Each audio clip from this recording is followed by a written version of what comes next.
वो तो समझा ही न सके। कि समझ लिया आप लोगों ने? इतने से समझ लिया ना? नहीं समझे? समझ लिया। भगवान भी भगवान हो करके भी अपनी प्रथम प्राणी ग्रहीता पत्नी के चरण पकड़ लिए। काहे के लिए? दूसरी कन्या चाहती है मुझे, तुम अनुमति दे दो, यही भाव है। तुम अनुमति दे दो, ये भी सब चाहने लगी हैं आजकल। इसलिए मेरी जो प्रथम पत्नी कौन है? कहा जोग माया। जोग माया भगवान की प्रथम प्रकृति है, प्रथम अर्धांगिनी है। इसलिए जोग माया के कहाँ गए? भगवान पिता रात्रि शरदोत्फुल्ल मल्लिका। योग माया मुपाश्रित, योग माया के आश्रय में चले गए। अथवा कोई पत्नी बड़ी मानिनी होती है, तो ऐसे समय में पुरुष को क्या करना चाहिए? उनका मान रख लेना चाहिए और चरण पकड़ लेना चाहिए कि देखो मान जाओ। जैसे मैंने तुम्हें अपनाया वैसे उसे भी हम अपनाना चाहते हैं, तुम मान जाओ। अब मान भी जब ना, अब मान भी जब ना। क्या भूखे लगा? अब मान भी जब ना,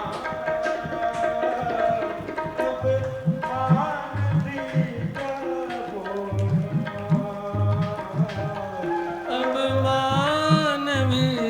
जब ना, अब मान भी जब ना, अब मान भी जब ना।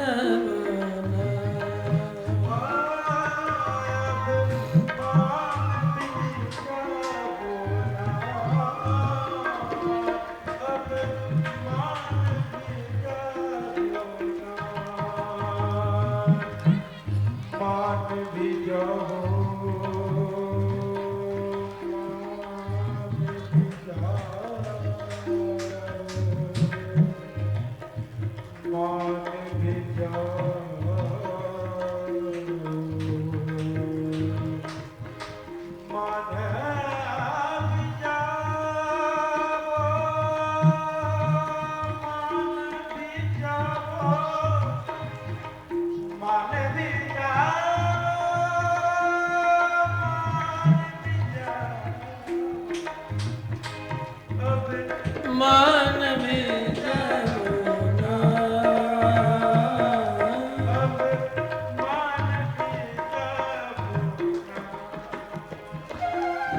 मेरी प्यारी माया रानी,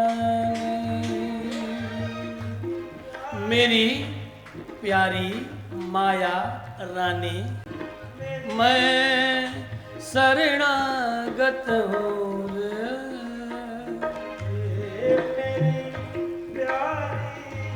माया रानी प्यारी शरणागत हूँ ना।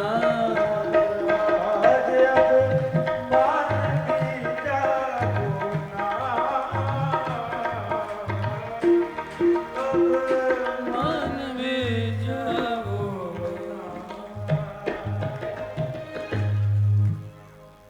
मेरी प्यारी माया रानी, अब मैं शरणागत ना। ओ मेरी प्यारी माया रानी, अब मैं शरणागत ना। अब मान भी जब ना,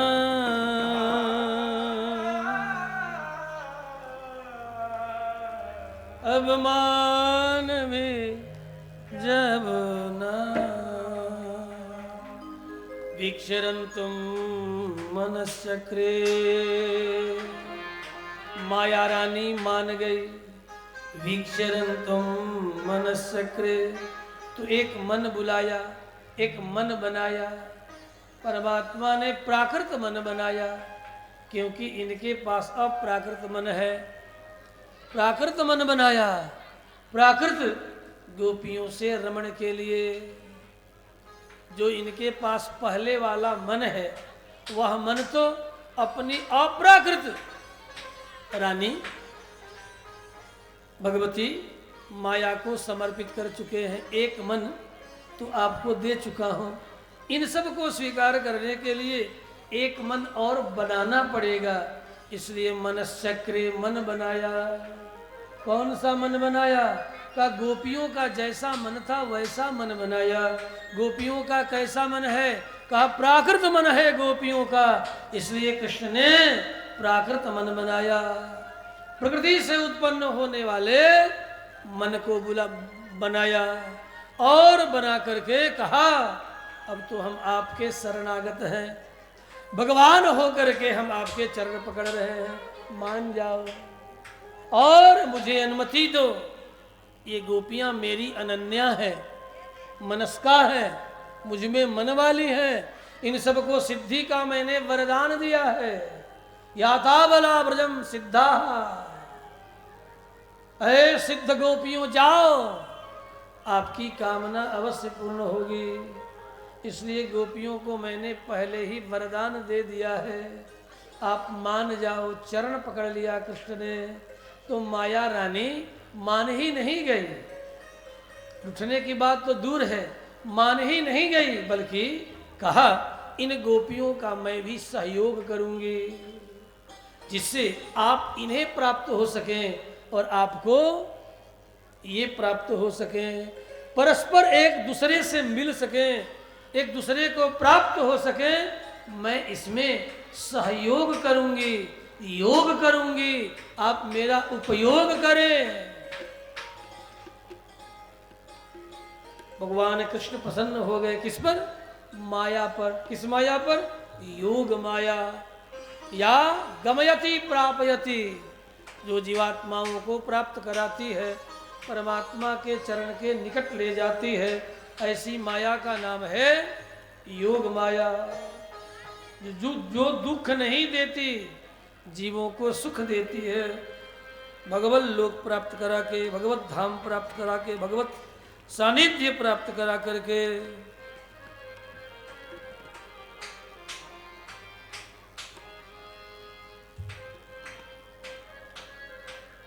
इस श्लोक पर बहुत सा अर्थ महापुरुष लोग कहते हैं, और हमारे मन में अभी जो भाव है मैं वही कह रहा हूँ।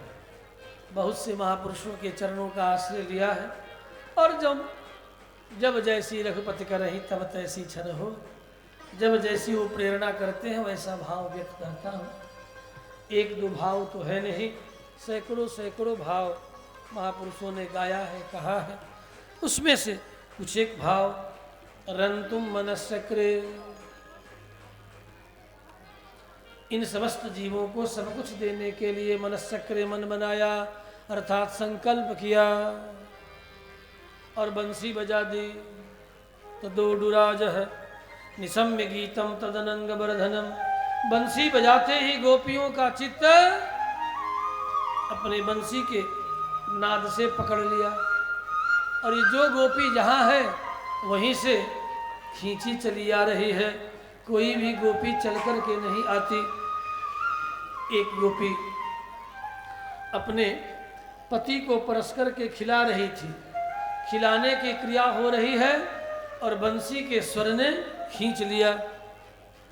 एक घर लीप रही थी गोबर मिट्टी से, हाथ में गोबर मिट्टी लगा है और बंसी ने खींच लिया।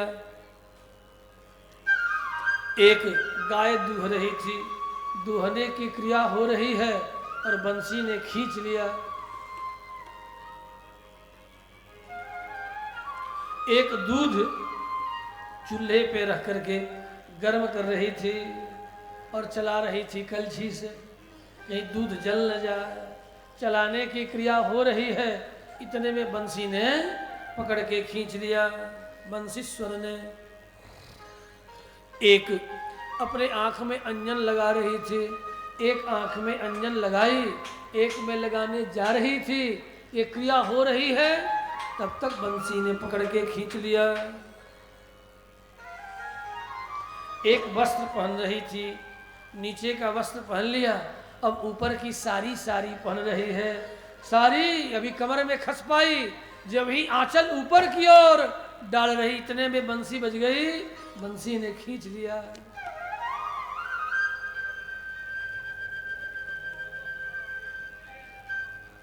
एक के पति ने पूछा, अरे कहाँ जा रही हो? इसे लगा अब तो जाने नहीं देंगे। एक के पिता ने रोका, एक के पुत्र ने रोका, एक के बंधु ने रोका, एक के पति ने रोका, लेकिन चरणों से चल कर के जा तो रही थी नहीं, बंसी अपने स्वर से खींच रही थी। बंसी ने खींच लिया, करती क्या, ये रोक न सके, क्योंकि पैरों से चल के नहीं जा रही है, बंसी नाद स्वतः खींच रही है, पकड़ पकड़ के खींच रही है। एक के पति ने द्वार बंद कर दिया। अब कृष्ण वियोग में इसका पाप जल करके भस्म हो गया, और कृष्ण संयोग की आकांक्षा में पुण्य जल करके भस्म हो गया। चिन्मय रूप धारण करके ये गोपी कृष्ण के चरणों के निकट चली आए, क्योंकि पुण्य पापे विधुय, पुण्य और पाप का विधूनन होने के बाद ही कोई जीवात्मा परमात्मा की सन्निधि को प्राप्त कर सकता है। ये गोपियां कृष्ण को ही परम स्वामी मानने वाली हैं। कृष्णम विदुः परम कांतम न तो ब्रह्मतया मुने। कृष्ण को परम कांत के रूप में ये गोपियां मानती हैं।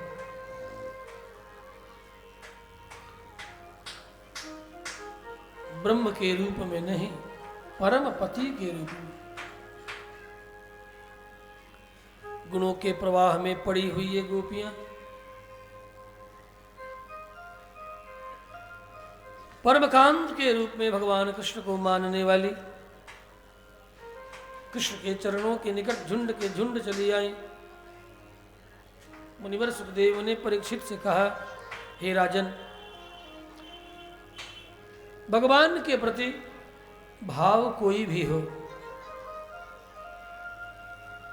भगवान के प्रति यदि हो तो वह स्तुत्य हो जाता है। वह काम भी स्तुति के योग्य, क्रोध भी स्तुति के योग्य, भय भी स्तुति के योग्य हो जाता है यदि भगवान के प्रति हो तो। क्योंकि इन सारे भावों के द्वारा भगवान को पाया जा सकता है। यदि तन्मय हो जाए तो, जो जीव तन्मय हो जाए काम क्रोध लोभ मद मात्सर्य से, इन विकारों से भी यदि तन्मय हो जाए तो परमात्मा उसे प्राप्त हो जाते हैं। बंधुओं, इसमें तनिक भी विस्मय नहीं करना चाहिए। और गोपियों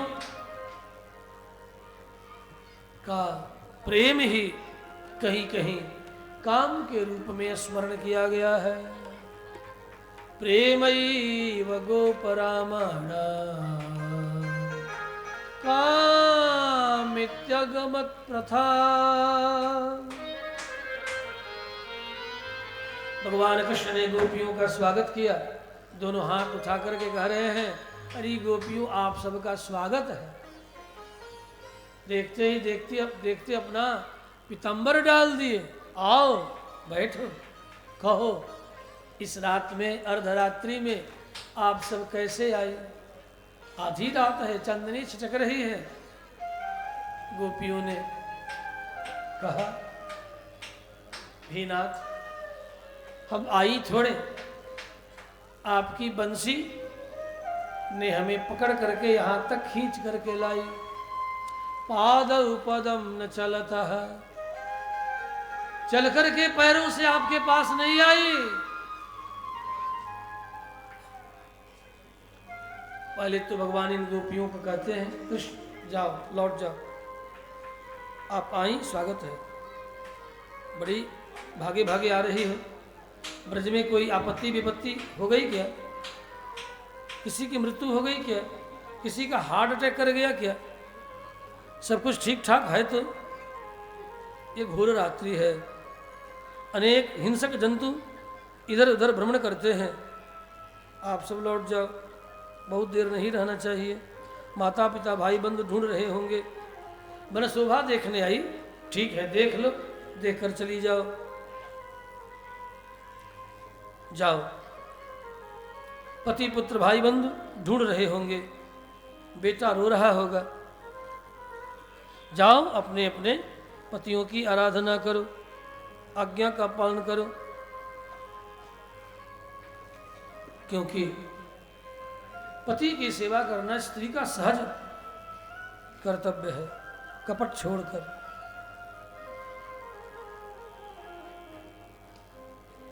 जो स्त्री लौकिक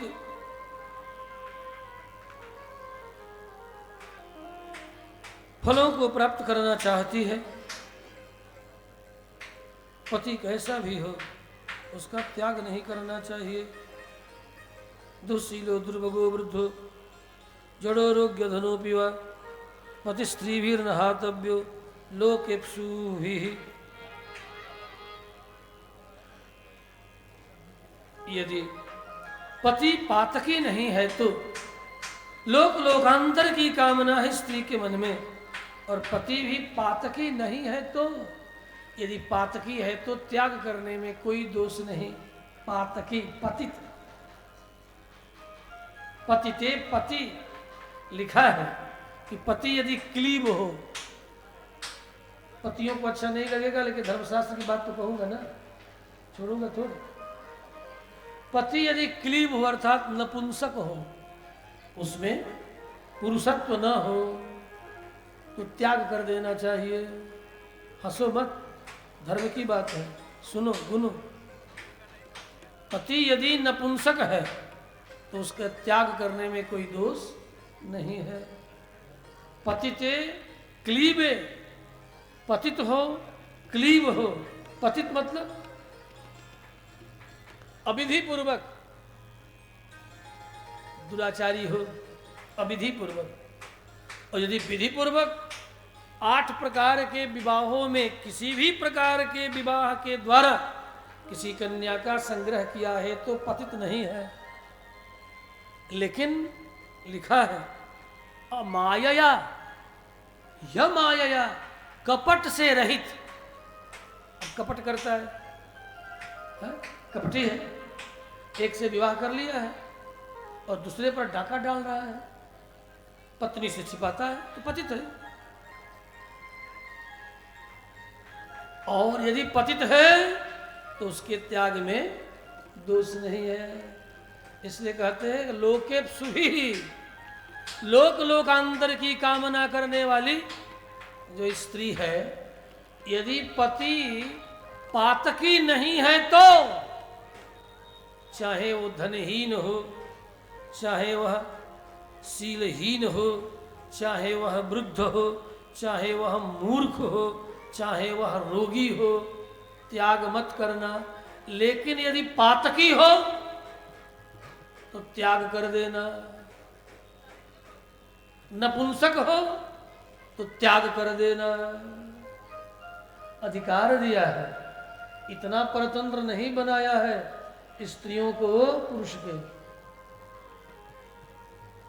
और देखा जा रहा है, देखो समाज में ठीक ठीक आप वर्तमान समय में भी अध्ययन करें। मैं पुरुषों को भी कहूँगा अध्ययन करो, अध्ययन करना चाहिए। और मैं तो निरंतर भ्रमण करता रहता और अध्ययन करता रहता।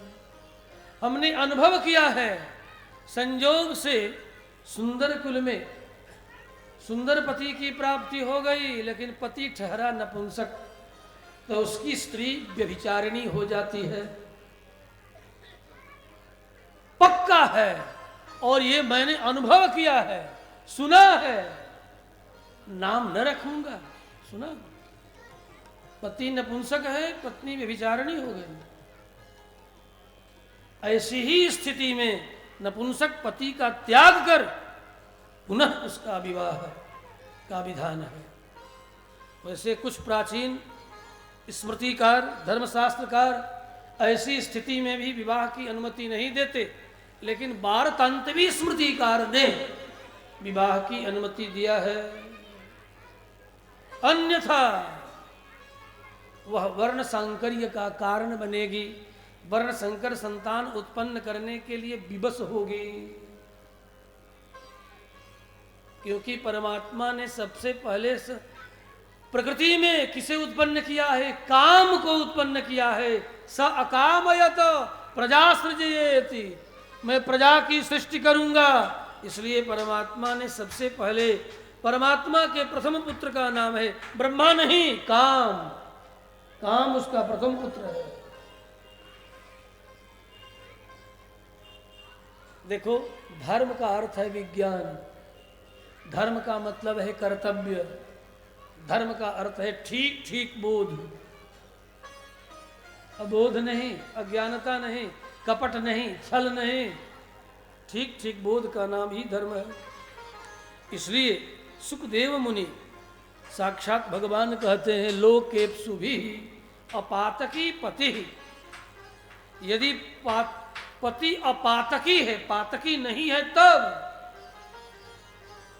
पातकी नहीं है तब, यदि वह रोगी हो, वृद्ध हो, जड़ हो, मूर्ख हो, शीलहीन हो, कटुक्तियां बोलता रहता, बर बर बर बर बर, बर किए रहता है, तू कहो कुछ वो कहे कुछ, तब भी छोड़ने का नहीं। इसको दुःशील कहते हैं, शीलहीन कहते हैं।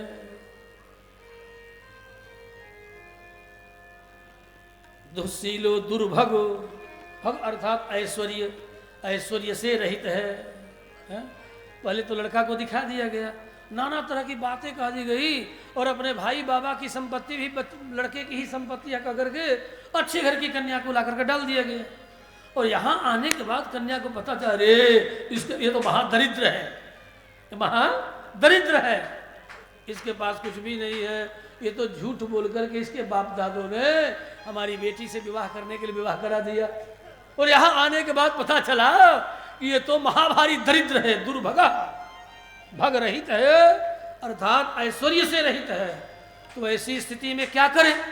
पति का त्याग कर दे? कहा नहीं, ये तेरा प्रारब्ध था कि उसका बाप दादा कपट कर ले गया और तेरा विवाह करा दिया उस लड़के से, सिंदूर दान कर दिया और अंग संग संस्कार भी संपन्न हो गया। तो अब त्याग करने में पाप है, दोष है। अब तो अपना प्रारब्ध मान करके रहो। उसी को कहते हैं दुर्भगा, ऐश्वर्य से रहित है। और कैसा है? कहा दुःशील, शील से रहित है, हर बात में कुरकुराता रहता है, गणेश जैसे हर बात में कर कर कर कर कर कर कर कर कर कर कर करता रहता है, तब भी छोड़ने लायक नहीं है। दुःशीला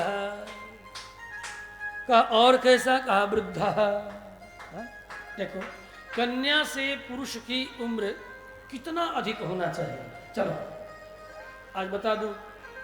राम थे 19 बालों में रामो राजीव लोचन। राम जी की अवस्था थी 15 वर्ष पूर्ण, और जनक नंदिनी जानकी की अवस्था कितनी थी?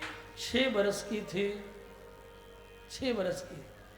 तो 15 में से 6 घटा दो तो 9, कितना? 9 6 15। तो कितने वर्ष राम जी बड़े हुए जनक नंदिनी से? 9 वर्ष बड़े हुए। अर्थात 9 वर्ष यदि पुरुष बड़ा है तो ये बड़ाई और छोटाई ये कोई माने नहीं रखता। ऐसी स्थिति में विवाह होना चाहिए।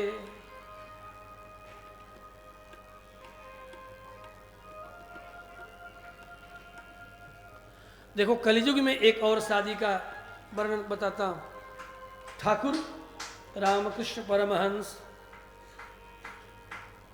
ठाकुर बंगाल वाले महात्मा रामकृष्ण परमहंस, उनकी अवस्था थी 16 वर्ष, और मां शारदा की अवस्था थी 6 वर्ष। अंतर कितना हुआ? 5 5, 2 5 हुआ ना, 2 5। 2-5 वर्ष भी यदि पति की अवस्था अधिक हो तो वृद्ध नहीं कहलाता। ठीक है, वृद्ध नहीं कहलाता। अब आज की लड़कियों की शादी ही आप कर रहे हो पढ़ा लिखा करके 30 वर्ष पर, 25 से 30 वर्ष पर, तो लड़का मिलेगा 10 वर्ष बड़ा। 30 वर्ष की तुम्हारी बेटी है तो 40 का लड़का मिलेगा, 39 का मिलेगा। हो तो गया प्रौढ़। लेकिन लड़की जब तुम्हारी 30 वर्ष की है तो लड़का को 40 वर्ष का होना ही चाहिए। हा? मतलब 9 वर्ष अधिक होने पर, ये व्यवहार की बात, चूंकि रोज रोज जरूरत है कि कितने वर्ष अधिक बड़ा हो। और सुनो, कृष्णावतार में ब्रह्म वैवर्त संहिता, भगवती राधिका 16 वर्ष की हैं और कृष्ण 6 वर्ष के हैं। कितने के हैं? 6 वर्ष के हैं। राधिका कितने वर्ष की हैं? 16 वर्ष की हैं। कृष्ण कितने वर्ष के हैं? 6 वर्ष के हैं। आज भी आभीर वंश में, जदुवंश में लड़कियों की अधिक उम्र, लड़कों का कम उम्र, ये कोई माने नहीं रखता। आज भी जो परंपरागत जादव आभीर अहिर हैं, उनके कुल में लड़का यदि छोटा भी है तो बड़ी लड़की से विवाह होता है। और सबसे अधिक इधर तो पता नहीं कैसे लोग हैं। मैं पश्चिमी उत्तर प्रदेश, जिस पश्चिमी उत्तर प्रदेश के आभीर अहिर यादव के कुलों में मैं कथा कहने के लिए जाता हूँ। और सर्वाधिक मैनपुरी, एटा, इटावा, आगरा, आप तो गए थे, मैनपुरी वाली कथा में थे ना, बहुत ठंड पड़ रही थी उस समय। किस साल हुई थी? 15 या 16 में, और भी शायद पहले। हाँ, 16 में, हाँ, उसके पहले 12 में भी गए थे। तो गांव देहात में गए थे, जाते रहते। तो वहां पर मैंने देखा कि लड़कियों की अवस्था अधिक होने पर भी लड़कों के साथ विवाह किया जा रहा है। 5 बरस, 10 बरस, 8 बरस अधिक होने पर भी। और देखो, वहां की परंपरा से जुड़े हुए यदि इधर के जदुवंश होगा तो इसमें तनिक भी वो भेद नहीं करेगा। लड़का कम का भी है, लड़की अधिक है तो भी विवाह संपन्न होगा। ये प्रथा है। तो पूरे, मतलब हम एक किसी, मतलब हिंदू समुदाय के जाति विशेष का नाम ले रहे हैं, जिसमें कि किस किस जाति विशेष में क्या क्या प्रथाएं हैं, है ना। ये सब सनातन धर्म की बट वृक्ष के ये सब शाखा उपशाखा है, और सभी ये सनातन धर्मावलंबियों के लिए इष्ट है। यदि शब्दांतर से किसी भी जाति विशेष में ऐसा होता है तो सनातन धर्म उसका समर्थन कर रहा है, क्योंकि वे भी सनातन धर्म के धर्मशास्त्रों का आश्रय लेकर के ही अपने बेटा बेटी की शादी कर रहे हैं, करते आए हैं। पिछले दिनों में भी मैंने कहा कि देखो, बड़ा घर कर गया है घर घर में कि लड़का तो 10 वर्ष बड़ा हो कोई बात नहीं, यदि लड़की 2 दिन भी बड़ी हो गई लड़का से तो लोग नाक भौंसी कोड़ने लगते हैं। ये गलत बात है, बिल्कुल गलत बात है। यदि लड़का बड़ा है तो कदाचित लड़की भी बड़ी हो सकती है। गणना बने तो बने या न बने, मनना बन जाना चाहिए, है? माता पिता परिवार का मनना बन जाए, है? वो भी गणना की भी जो बात है वो तब की बात थी जब भारतवर्ष में 16 वर्ष से कम, 12 से 16 का लड़का और 8 से 12 की लड़की का विवाह हुआ करता था। अब तो ये धीरे धीरे समाप्त जैसा हो रहा है। और पुनः द्विरागमन 5 वर्ष पर, 9 वर्ष पर, 11 वर्ष पर द्विरागमन हुआ करता, जिसको गवना कहते हैं। ये गवना इतने वर्षों पर क्यों? इसलिए कि मातृत्व सुरक्षित रहे, मातृत्व सुख ठीक ठीक हो, इसके लिए शरीर उसका समर्थन कर सके। 8 वर्ष की कन्या को मातृत्व नहीं देना, 12 वर्ष की कन्या को मातृत्व नहीं देना। 8 वर्ष की कन्या के पास मातृत्व का सामर्थ्य नहीं होता, कदाचित होता भी है तो उससे उत्पन्न बालक कमजोर होगा और मृत्यु की भी संभावना है। इसलिए 8 से 12 कन्या का विवाह करने के बाद भी पिता घर में ही निवास करती थी, और कदाचित यदि पिता भेज भी देता तो ऐसा नियम था। देख लो, राम का विवाह हुआ और विवाह के साथ ही जनक नंदिनी चली आई। जरा देख लो उदाहरण। लेकिन पति राम ने सीता का स्पर्श नहीं किया। कब तक? जब तक कि रावण का वध करके नहीं चले आए। तो कितने दिनों पर रावण का वध किया? विवाह किया 15 वर्ष की अवस्था में, और रावण का वध किया है राम ने 41वें वर्ष पर, और 41वें वर्ष के बाद 42वें वर्ष में लव और कुश का जन्म होता है। तो क्या इतने दिनों तक औषधि सेवन कर रहे थे? नहीं, दोनों तपस्या कर रहे थे। पति की बाह्य सेवा, अंग सेवा, संतान यज्ञ नहीं किया। संतान यज्ञ के लिए राम ने जनक नंदिनी जानकी का स्पर्श नहीं किया। संतान एक यज्ञ है, संतान यज्ञ के निमित्त स्पर्श नहीं किया। ये संयम था, ये इसे तप कहते हैं। और तब जब संतान जन्म लेती थी, और छोड़ो, कृष्णावतार में रुक्मिणी के साथ कृष्ण को विवाह का प्रसंग वर्णन नहीं करेंगे, थोड़ी देर में आगे चलता हूँ, जरा इधर से आगे निकल लूँ, अब बाद में सुनाएंगे, ठीक है? ये प्रसंग आगे कहेंगे, फिर मौका आएगा तो, हाँ? लेकिन आप लोगों के लायक प्रसंग, इसे शिक्षा मिल रही है। तो आओ पुनः प्रसंग पर चलते हैं।